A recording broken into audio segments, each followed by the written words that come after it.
Mari kita membaca kitab suci dari Injil Yohanes pasal yang ke-17.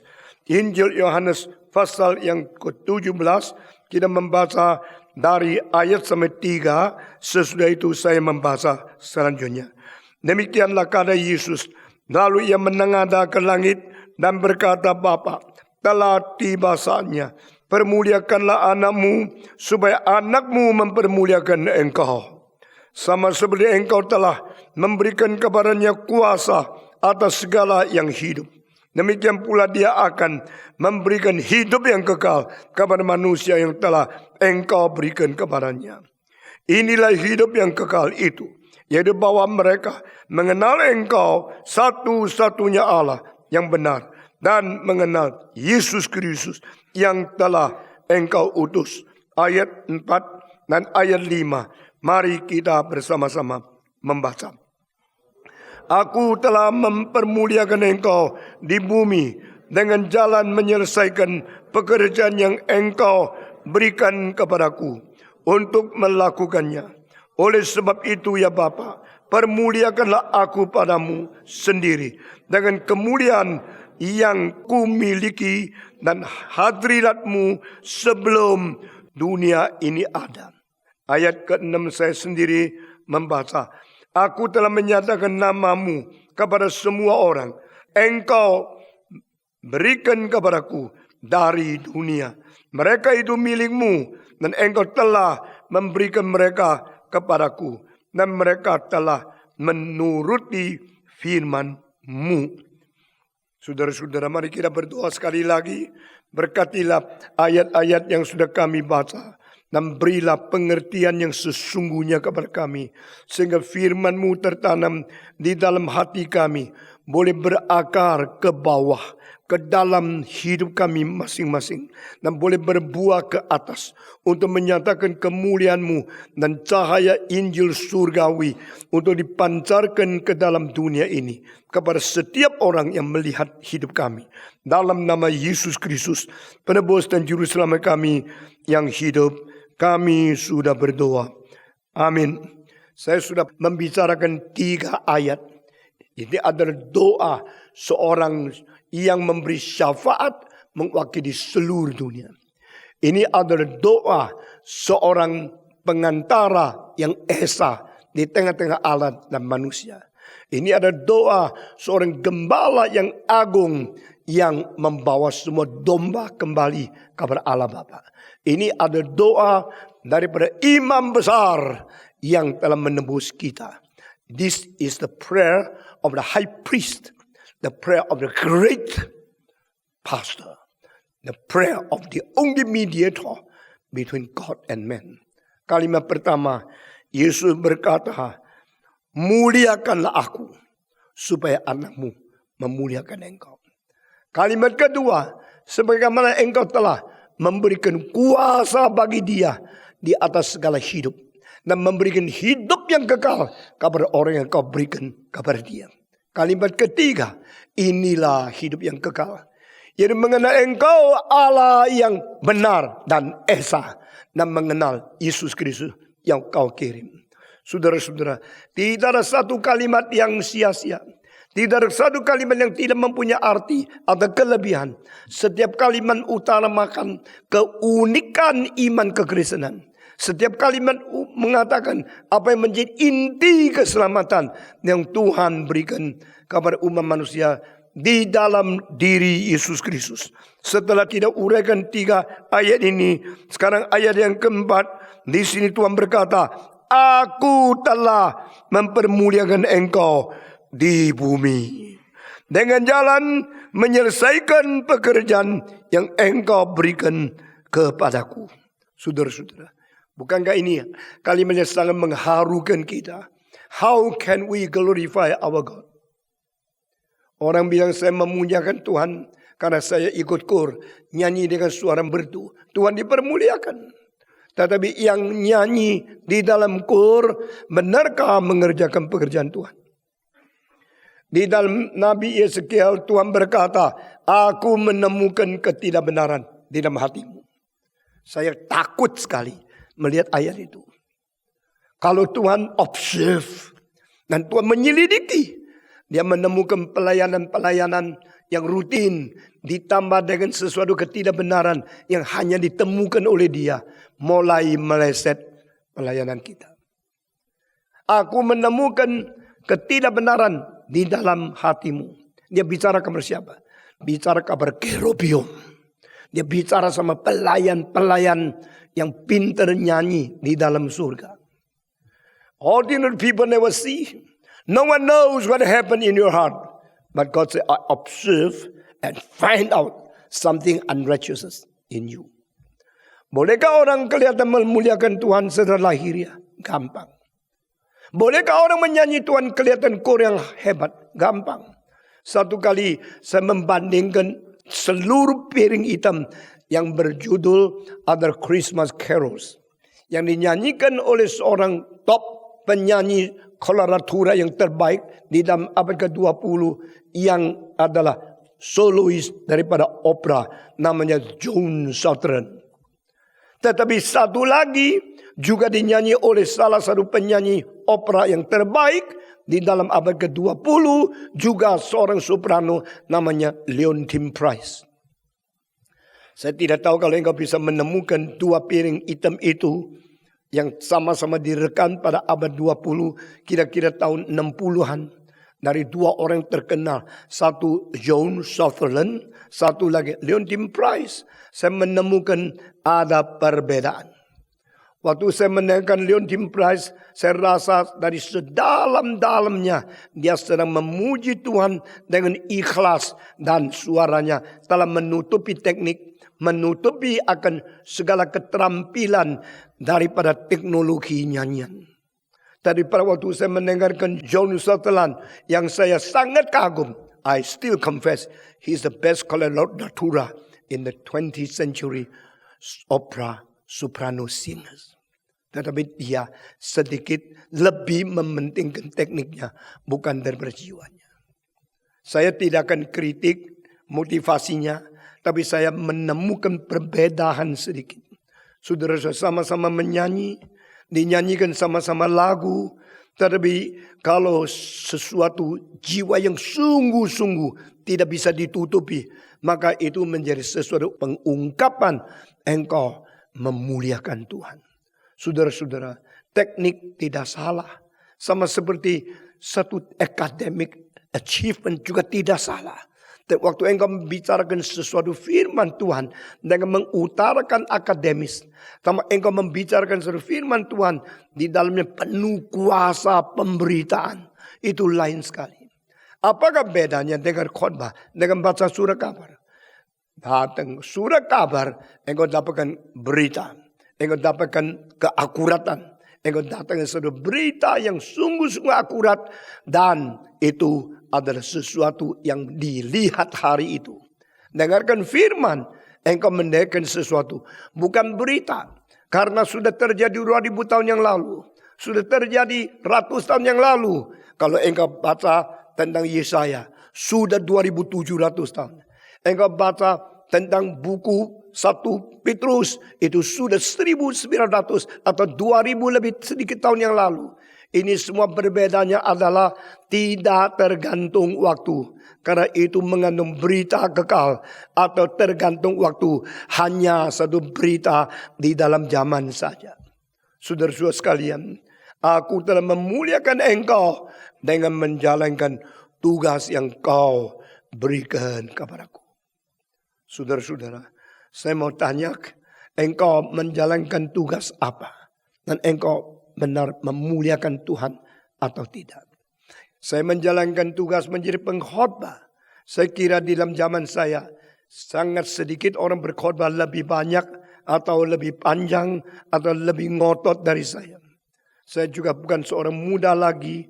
Saya berkhotbah ratusan setiap tahun. Saya berkeliling ratusan tempat setiap tahun. Dan banyak khotbah, cuma 20 menit. Khotbah saya selalu lebih 1 jam, 1 jam setengah, kadang-kadang 2 jam. Khotbah saya yang paling panjang, rekornya 5 jam setengah, 1 khotbah. Saudara-saudara, waktu saya berkhotbah, saya tidak berani hanya menyalurkan pengertian epistemologi.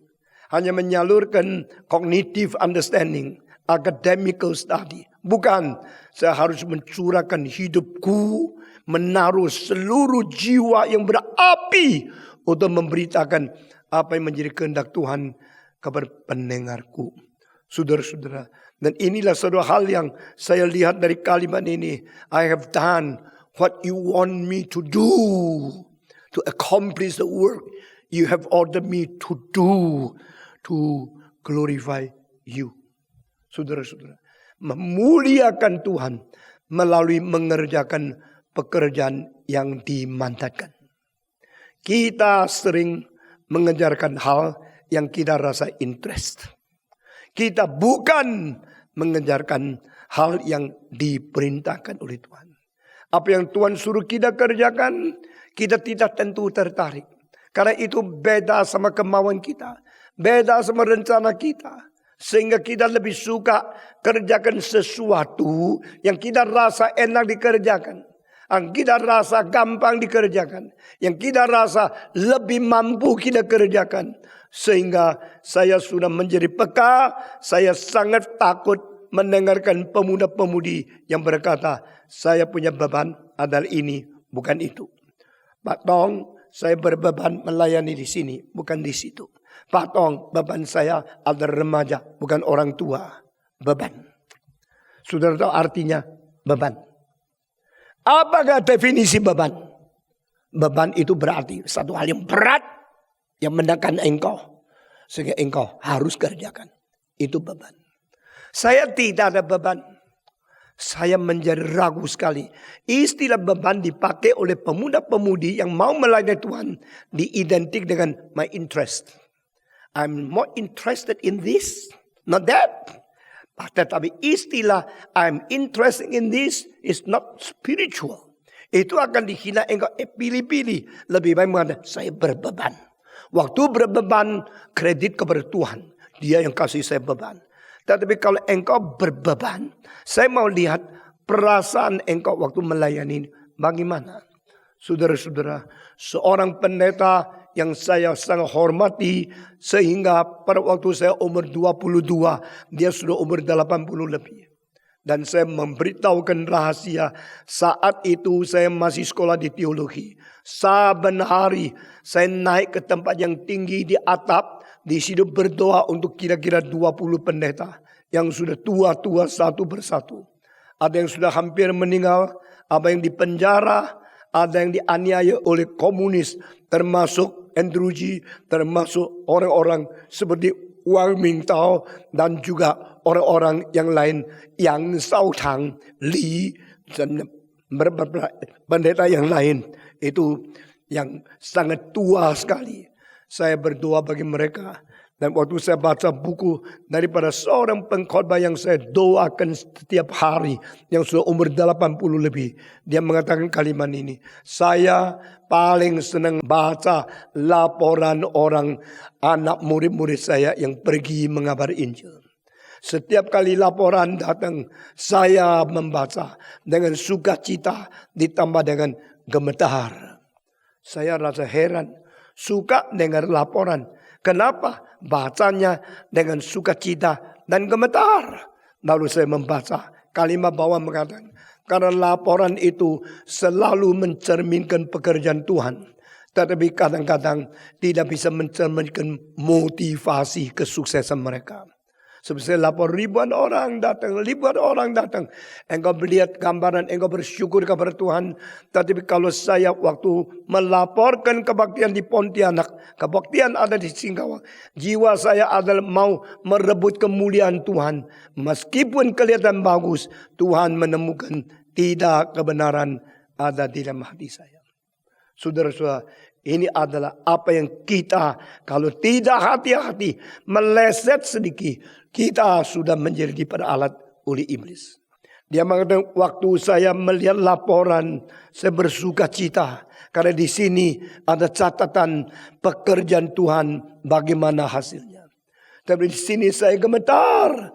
Saya takut yang nulis laporan itu tidak jujur di hadapan Tuhan. Saudara-saudara, waktu itu saya umur 20 lebih. Setelah membaca kalimat seperti ini, saya ikut gemetar dan seumur hidup tidak berani sembarangan memberikan laporan. Tuhan yang sejati. Tuhan yang bermata seperti api yang bernyala-nyala. Tuhan mempunyai firman yang keluar dari mulutnya seperti pedang yang bermata dua. Dan pada waktu Tuhan menembus ke dalam hati sanubari setiap orang yang melayani, dia mau menanya, are you serving me?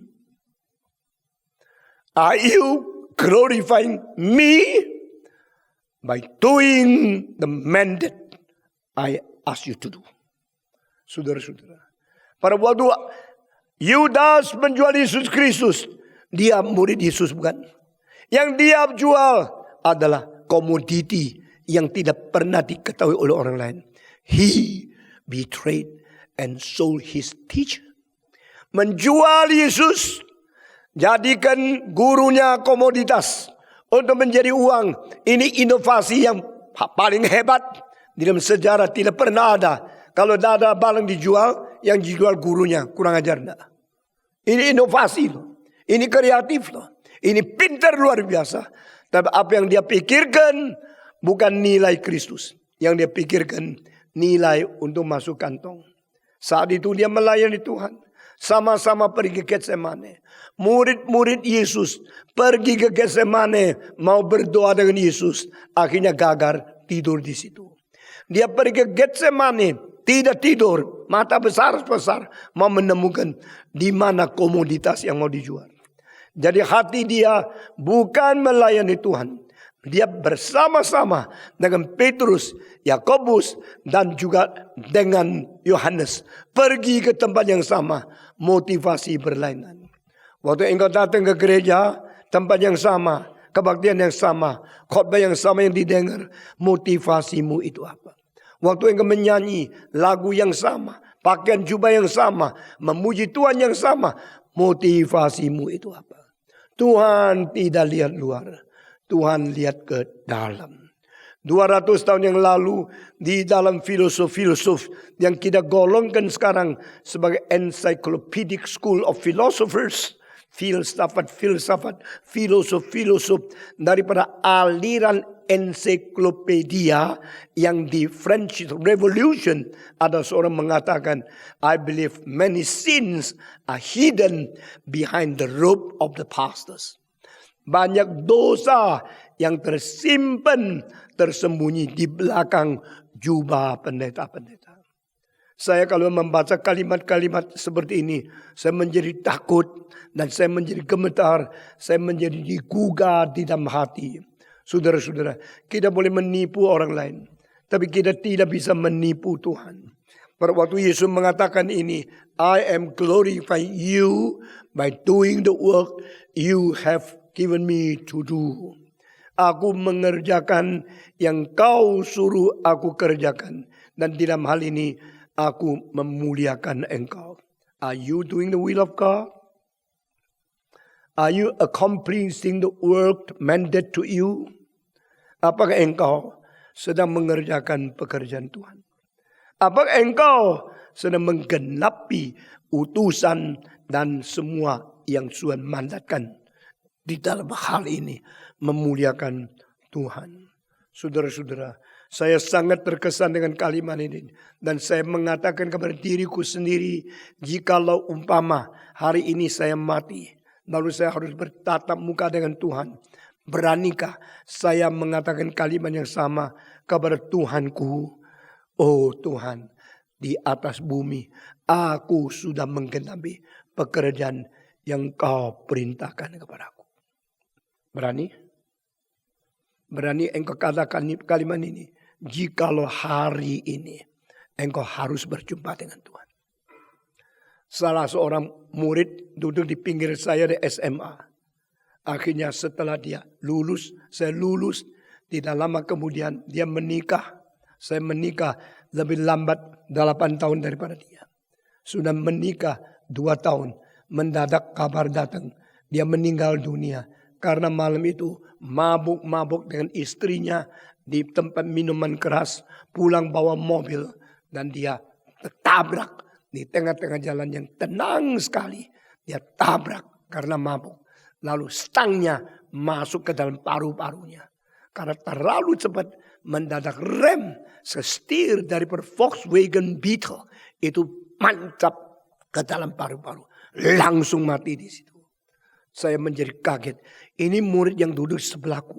Bertahun-tahun akrab sekali sama aku. Dan mendadak dia sudah tidak ada. Saya sudah pernah mengabarkan Injil kepada dia.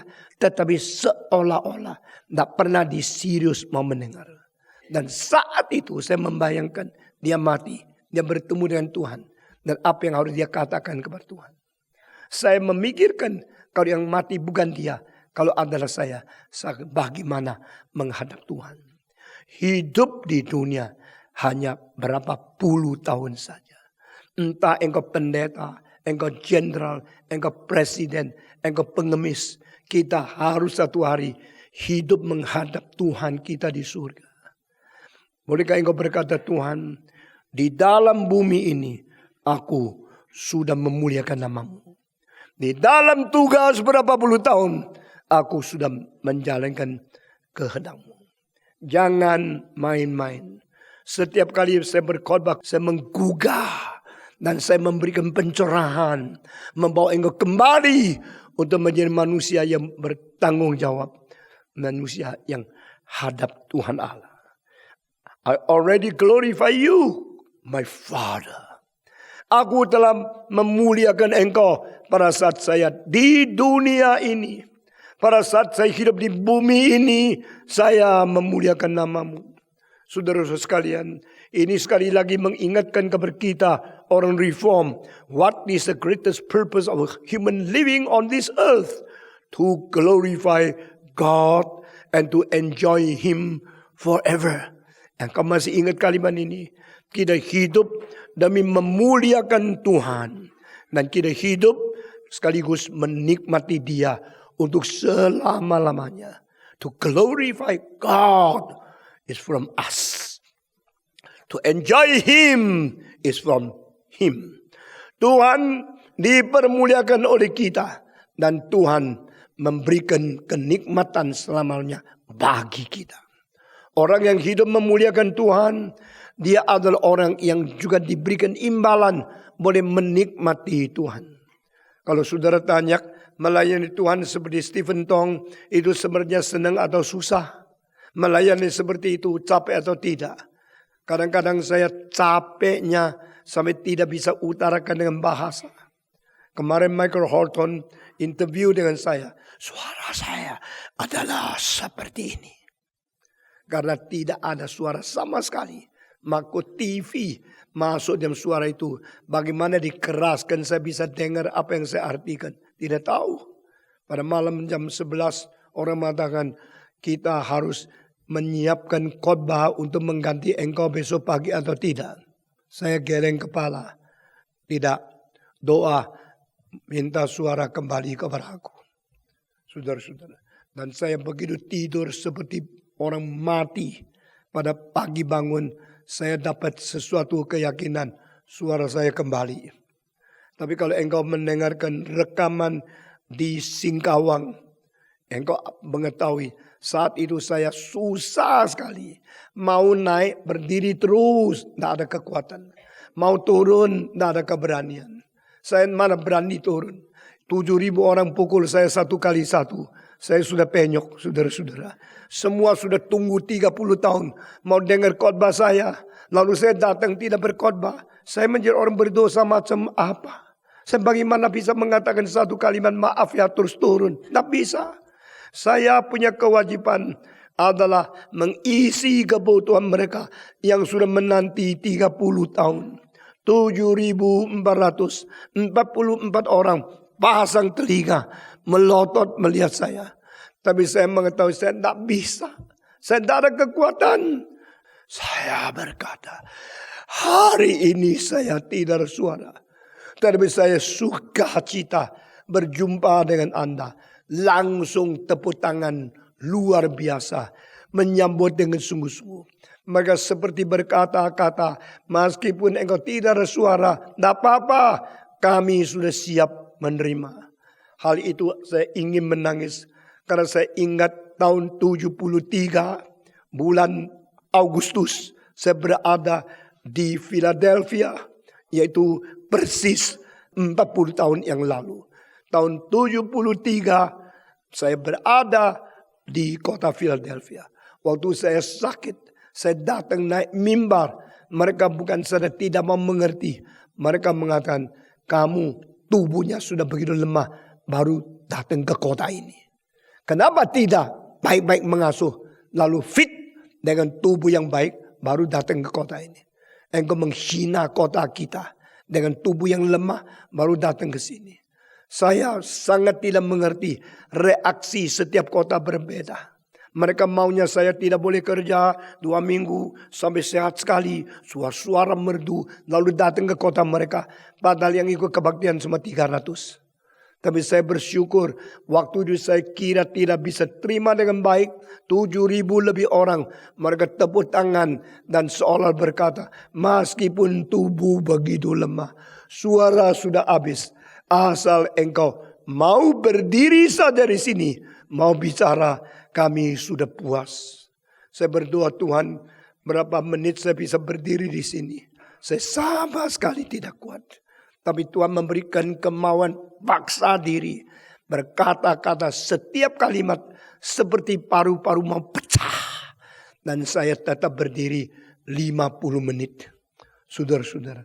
Dan sampai menit ke-25 mulai suara keluar sedikit.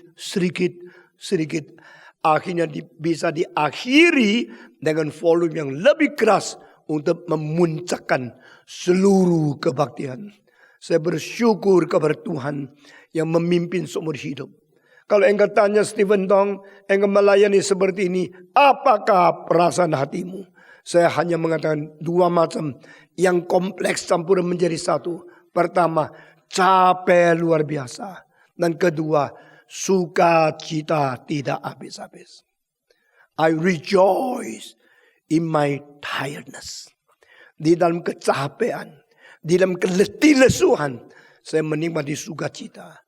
To glorify God at the same time to enjoy Him forever. Memuliakan Tuhan dari pihak kita. Mendapatkan kenikmatan dari Tuhan dari pihak Dia. Inilah hidup orang Kristen. Yesus berkata, aku di bumi ini sudah memuliakan namamu. Dengan menjalankan tugas yang kau berikan kepadaku. Aku bukan memuliakan namamu dengan talenta yang kau berikan kepadaku. Bukan dengan kebolehan saya menampilkan, berpidato, berkhotbah, atau memberikan uang persembahan kepadamu. Aku datang kepadamu. Dan aku melayani engkau dengan cara mengerjakan yang kau suruh saya kerjakan. Kadang-kadang saya melihat ada semacam orang Kristen yang tidak mengerjakan pekerjaan Tuhan. Tetapi sampai waktu tertentu dia hanya memberikan persembahan untuk menutupi semua kemalasan dia. Saudara-saudara, jika engkau tidak kerjakan pekerjaan Tuhan, tetapi hanya memberi persembahan, itu tidak benar. Kalau engkau sudah mengerjakan pekerjaan Tuhan, meskipun tidaklah uang mempersembahkan, tidak apa. Saudara-saudara, kita jangan kira uang punya saya kasihan sama Tuhan. Kalau Tuhan memberikan kesempatan, memberikan hak kepada kita untuk melayani, engkau harus berkata, aku mau kerja lebih banyak. Demi mendapatkan kemungkinan persembahan lebih banyak untuk memuliakan Tuhan.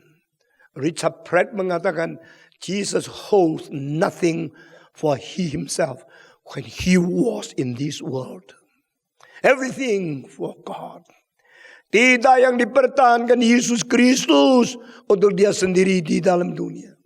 Saudara-saudara, kita pertahankan terlalu banyak untuk diri kita sendiri.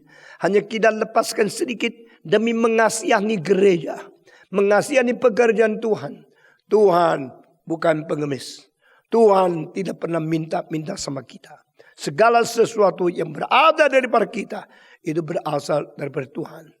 I have done your will. I will do what you want me to do in order to glorify you. Memuliakan Tuhan sekaligus hati sukacita dari Tuhan sendiri. Ini tugas kita. Dan Yesus mengatakan kalimat selanjutnya dengan kata-kata seperti ini. Saudara perhatikan dari ayat yang keempat. Aku telah mempermuliakan engkau di bumi dengan jalan menyelesaikan pekerjaan yang engkau berikan kepadaku untuk melakukannya. Sesudah itu ayat kelima. Oleh sebab itu, ya Bapa, permuliakanlah aku padamu sendiri dengan kemuliaan yang kumiliki di hadiratmu sebelum dunia ada. Nah, ini satu kalimat menyambung kalimat tadi. Now glorify your son. Sekarang muliakanlah aku padamu. Muliakan aku padamu sendiri. Glorify me for your sake. Saudara-saudara, kalau Tuhan minta dipermuliakan, boleh tidak? Mengapa Yesus minta dimuliakan? Saya sudah bicara, why God asked man to glorify him? Why Son asked to be glorified by his Father? Ini dua hal yang sangat aneh, bukan? Allah kok minta dipermuliakan oleh manusia. Allah mengapa minta dipermuliakan? Kalau Stephen berkata, hey, muliakan aku ya. Jangan lupa, you mesti muliakan aku. Orang bilang, pendeta apa ini? Pendeta minta dipermuliakan. Kenapa dia ingin mulia? Ingin mendapatkan mulia. Bukan karena rakus. Dia tuntut lalu minta orang memuliakan dia. Is that the case like this? Why God ask people to glorify him? Allah mengapa perlu dipermuliakan? Mengapa Allah minta manusia mempermuliakan? What kind of God is that? Kenapa Allah seperti ini? I told you already. He will not give his glory to the false God. Kita selalu salah memberikan kemuliaan yang sepatut diterima oleh Tuhan Allah. Kita berikan kepada yang bukan Allah. Ini satu dosa yang besar. Saudara-saudara. You call others your daddy. You are sin against your own daddy. Jikalau engkau memanggil orang lain sebagai ayahmu, itu kan kebebasan. Tidak, engkau telah tidak menghormati ayahmu yang asli. Give glory to the one who are worthy to have the glory. Only by doing that, you have the right direction of glorifying him. Saya memuliakan siapa? Saya memuliakan Tuhan. Kenapa memuliakan Tuhan? Karena dia Tuhan. Kenapa hanya memuliakan Tuhan? Karena hanya Tuhan yang patut dipermuliakan. Engkau tidak boleh memberikan kasih kepada papa mamamu, kepada orang yang bukan papa mamamu. Engkau tidak boleh menyebut orang yang bukan papa menjadi papa, sengaja membuat papamu marah. Saudara-saudara, only God deserves the full glory from man. Only God deserves to be glorified by his children.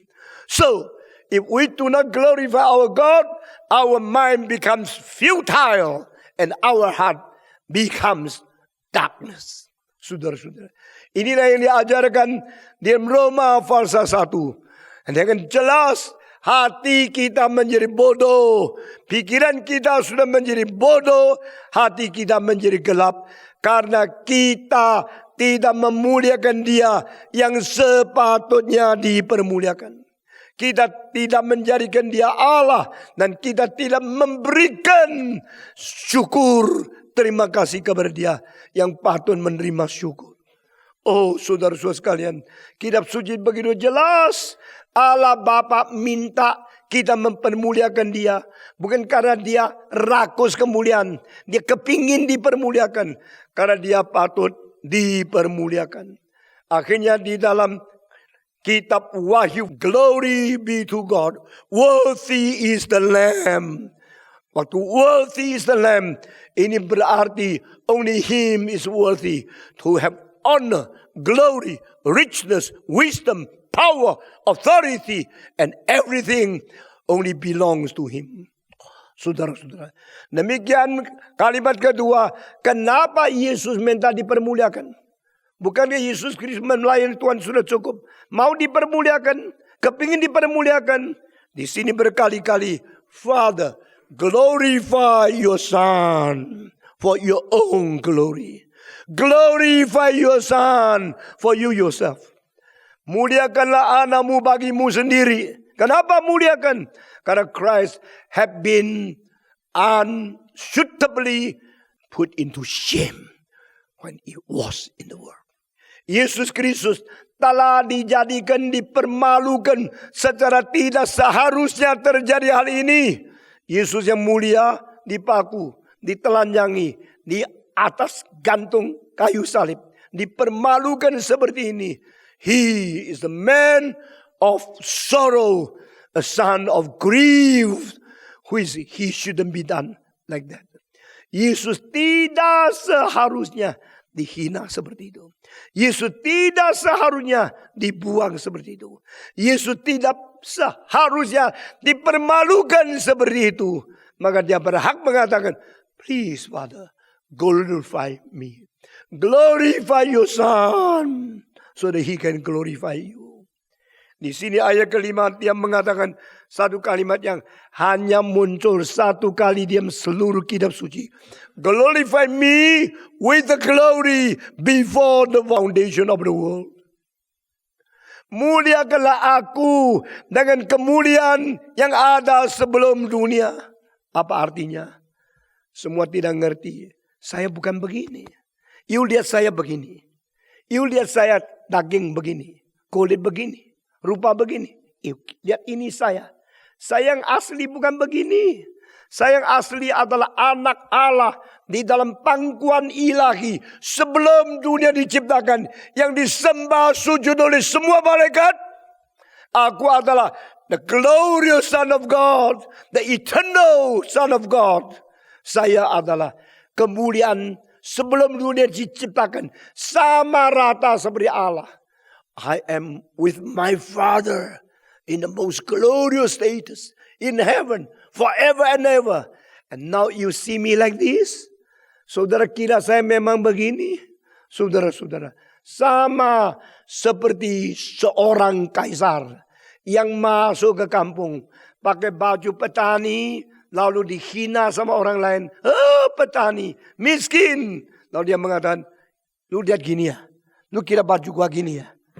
Mau enggak? Saya bawa engkau pergi lihat istanaku. Bajunya mempunyai mutiara, mempunyai emas, perak, berlian-berlian. Baru you tahu saya bukan gini. Saudara-saudara, pada waktu Yesus berada di dunia, orang kira dia sama di antara manusia yang lain.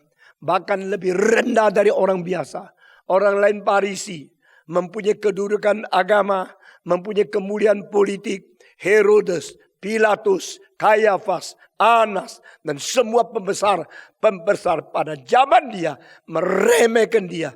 Mereka kira dia lebih turun dari Kayafas, lebih turun dari Anas, lebih turun dari Pilatus, lebih turun dari Herodes. Bahkan pada waktu imam besar berkata, jujur jawab kepada saya, engkau anak Allah kah? Yesus berkata, seperti kata Tuhan. Just as what you said. I am the Son of God. Langsung pakaiannya dikoyakkan. Kalau begini, kita tidak perlu kesaksian lagi. Inilah buktinya. Pakai mulut dia sudah menghujat Allah. Koyak pakaiannya. Karena dianggap dia tidak layak mengatakan kalimat itu. Yesus menjawab apa? Sekarang engkau lihat anak manusia seperti ini. Pada waktu dia datang kembali, engkau akan lihat dia turun dari surga beserta semua orang suci yang akan dengan awan bersama-sama dia kembali ke dalam dunia. Sekarang engkau mengatakan bagaimana kita memperlakukan kepada dia. Saat itu engkau akan mengatakan kalimat yang terbalik. Bagaimana kita menghadapi ternyata dia adalah anak yang mulia. Yesus berkata di kalimat ini, please glorify your Son with the glory which is even before the foundation of the world. The glory I share together with you, Father. Itulah kemuliaan yang saya dengan engkau sama-sama memiliki. Bukan keadaan yang memalukan seperti sekarang. Kemuliaan yang sebelum dunia diciptakan. Kemuliaan ilahi. Kemuliaan yang bersama-sama dengan engkau sebelum itu diciptakan Tuhan Allah. Sekarang nyatakan kemuliaan di kabar kita. The only words in the Bible to indicate Christ have the eternal glory. The only words in the Bible to show us He co-share the glory with God for everlasting. Saudara-saudara, kita bersyukur kepada Tuhan. Barang siapa yang tidak mengenal Yesus, mereka mempelajari Yesus sejarah. Barang siapa yang mengenal Yesus, mereka melihat kemuliaan kekekalan. To know the eternal glory of Christ is the key to understand who He is. Just to study the historical Jesus, I don't care how academic you are still stupid. You are foolish. You are limited by your cognitive power. Kita hanya mengenal Yesus sejarah-sejarah. Oh, saya tahu orang namanya Yesus itu lahirkan di Bethlehem, mati di atas kayu salib. Pada waktu Pilatus kan 33 tahun saya. That is Jesus. You study that kind of Jesus. You only know the historical Jesus. Historical Jesus is manifestation of eternal Christ in history. And before the history, before the time, the eternity shows us the glory of Him is sharing the glory of God. Ini ayatnya. Glorify your Son, Father, with the eternal glory, even before the foundation of the world, which I share together with you. Now, show this glory to people. Show co-sharing glory to my people. Saya bersyukur kepada Tuhan, Kitab Suci terus mencatat ayat-ayat, kalimat-kalimat yang di dalamnya mengisi kebenaran dan rahasia yang tidak terlimpah, yang tidak pernah kita mengerti melalui kognitif yang dicipta, yang terbatas, yang ternoda ini. Saya selalu menggabungkan tiga istilah ini. Our reasoning power to the condition. First, created. Second, limited. And third, polluted. No matter how smart you are, how high is your IQ, your reasoning power is created one. Your reasoning power is limited one. And your reasoning power is polluted one. Pikiran kita bagaimana hebat, Einstein kah, Oppenheimer kah, Heisenberg kah, atau engkau Newton kah, atau engkau adalah orang seperti Stephen Hawking. You are still created mind, limited mind, and polluted mind by your own sin. Kita mempunyai otak yang dicipta, mempunyai otak yang terbatas, mempunyai otak yang sudah dinodai oleh dosa. Jangan sombong. Kita hanyalah manusia yang dicipta, manusia yang terbatas, manusia yang terpolusi dengan dosa. Bagaimanapun kita tidak bisa mengerti. Kecuali Roh Kudus memberikan pencerahan, illumination and enlightenment by the Holy Spirit to create the breakthrough of your understanding. You will see, oh my God, oh my Lord, now I see the glory. I see the unlimited glory. Setelah Yesus memberikan hidup yang baru kepada kita, kita menjadi new creature. Kenapakah satu orang mati selesai? Yesus mati menyiapkan banyak orang. Unlimited life in Him. The Master and the Lordship of life. The Lord of all lives. The Creator of all living beings. Unlimited. Undestroyable. Saudara-saudara. Hidup yang tidak berkebinasan. Hidup yang tidak terbatas. Hidup yang tidak ada batasnya. Itu menjadi kelimpahan yang tidak habis-habis yang dibagikan kepada manusia. Infinity dikurangi 100 juta tetap infinity. Infinity dibagi 10 miliar tetap infinity. That is the secret of understanding the unlimited life of Jesus Christ. Kita bersyukur kepada Tuhan. Ayat-ayat dalam pasal 17 mengandung makna dan arti, menyembunyikan rahasia yang begitu limpah, begitu besar di dalam kekekalan yang bikin saya kagum. Saya makin lama makin saya kurang fasih sebenarnya menjelaskan kitab suci ini. Kalau saya bisa selesai satu pasal satu khotbah sudah lumayan, tapi tidak mungkin. Kadang-kadang satu kalimat perlu 1 jam. Kadang-kadang satu ayat perlu 2 minggu. Kapan selesai? Saya tidak suka larut-larut. Saya ingin dengan sungguh. Engkau melihat sifat saya. Tidak bicara pelan-pelan. Saya desak diri. Bisa isi lebih banyak. Bisa khotbah lebih padat. Tapi tetap tidak habis. Karena apa? Kelimpahan yang tersembunyi di dalam firman Tuhan. Itu hampir tidak terhingga. Meskipun kita yang berlimitasi mau menggali selama-lamanya. Saudara-saudara. Tapi kita harus menjelaskan dengan tuntas supaya menjadi clear apa yang dimaksudkan di sini. Yesus berkata, Father, glorify your Son.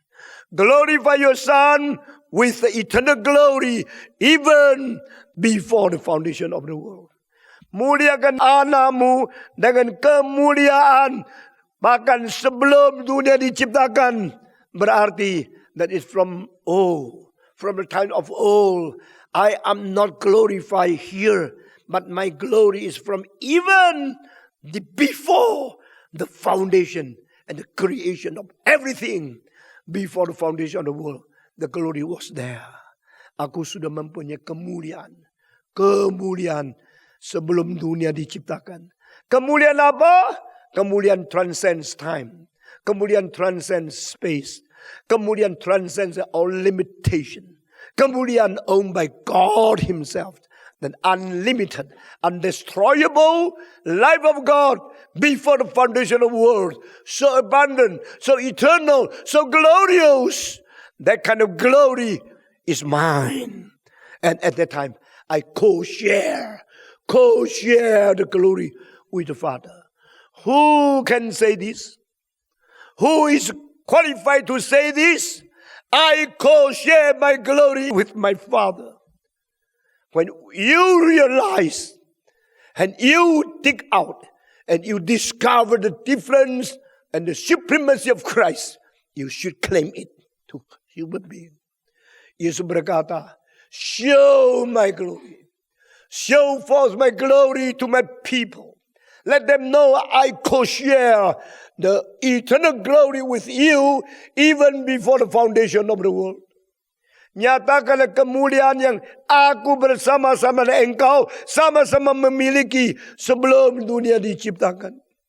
Saudara kalau membaca di dalam Amsal Sulaiman pasal ke-8, belum dunia diciptakan, Yesus bersama-sama melonjak-lonjak dengan semua di surga di hadapan Tuhan Allah. Dia bersuka cita melihat Allah menciptakan bumi yang akan taruh manusia di dalam. Dan dia berkata, aku ingin sekali hidup ke dalam dunia. He is ready for incarnation. He is ready to come into the world. Come to live between you and me, among us. He want to incarnate himself. He want to be within, to be together with us. Karena apa? Cinta kasih daripada sang anak. Di sana, co-sharing the glory of Father. Here, to share the love from heaven to us. Ini Yesus Kristus. Maka dia berdoa sebelum dia naik ke surga. Bahkan sebelum dia naik ke kayu salib. Dia berkatakan, Father, show me the glory. Show me the glory I shared with you before the foundation of the world. Saudara-saudara, makin menjelaskan kitab suci Yohanes, hati saya makin terharu. Kalau memikirnya cuma sepintas saja, seperti tidak ada apa-apa. Makin memperdalam, makin tertarik, makin mengerti, makin ingin nangis. Yesus Kristus yang begitu mulia, begitu hormat, begitu berkekayaan di dalam sejarah sebelum dunia diciptakan, rela turun ke dalam sejarah. Tinggal di palungan, hidup mengalami siksaan untuk mengganti engkau dan saya. Cilakalah jikalau kita tidak mencintai Dia. Paulus berkata, barang siapa mencintai Tuhan, orang itu diketahui oleh Tuhan Allah. Dan Paulus berkata lagi, barang siapa tidak mencintai Tuhan, dia patut dijatuhkan kutuk karena dia tidak mencintai Tuhan. Should we love God? Should we love our Lord Jesus Christ? How can you love Christ? You can only love Christ when you through understanding His humiliation, His sacrifice for you and for me. Let's return to the original glory of Christ, which could share with the Father before the foundation of the world. Mari kita membaca ayat 1 sampai ayat 5 dengan pelan, teliti dan bertanggung jawab. Semua membaca. Demikianlah kata Yesus. Lalu ia menengadah ke langit dan berkata, Bapa, telah tiba waktunya. Permuliakanlah anakmu, supaya anakmu mempermuliakan engkau. Sama seperti engkau telah memberikan kepadanya kuasa atas segala yang hidup. Demikian pula ia akan memberikan hidup yang kekal kepada semua yang telah engkau berikan kepadanya. Inilah hidup yang kekal itu, yaitu bahwa mereka mengenal engkau, satu-satunya Allah yang benar, dan mengenal Yesus Kristus yang telah engkau utus. Aku telah mempermuliakan engkau di bumi dengan jalan menyelesaikan pekerjaan yang engkau berikan kepadaku untuk melakukannya. Oleh sebab itu, ya Bapa, permuliakanlah aku padamu sendiri dengan kemuliaan yang kumiliki di hadiratmu sebelum dunia ada. Saya membaca ayat 6 dan 7. Aku telah menyatakan namamu kepada semua orang yang engkau berikan kepadaku dari dunia. Mereka itu milikmu dan engkau telah memberikan mereka kepadaku. Dan mereka telah menurut firman-Mu. Sekarang mereka tahu bahwa semua yang engkau berikan kepadaku itu berasal daripadamu. Hari ini kita khotbah sampai di sini. Mari kita berdoa. Bapa di dalam surga, berilah pengertian yang lebih benar, lebih sungguh-sungguh, lebih akurat sesuai firman yang sudah dinyatakan kepada kami pada hari ini juga. Kami berdoa kiranya berhenti suara manusia. Engkau terus bekerja di hati manusia. Karena Roh-Mu tidak berhenti-henti memberikan penerangan dan pengajaran kepada orang yang Kau kasihi. Sehingga kami boleh menerima penerangan iluminasi terus menerus di bawah pimpinan Roh-Mu yang kudus. Terimalah kami, berkati kami.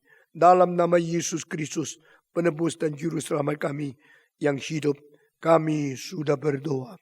Amin.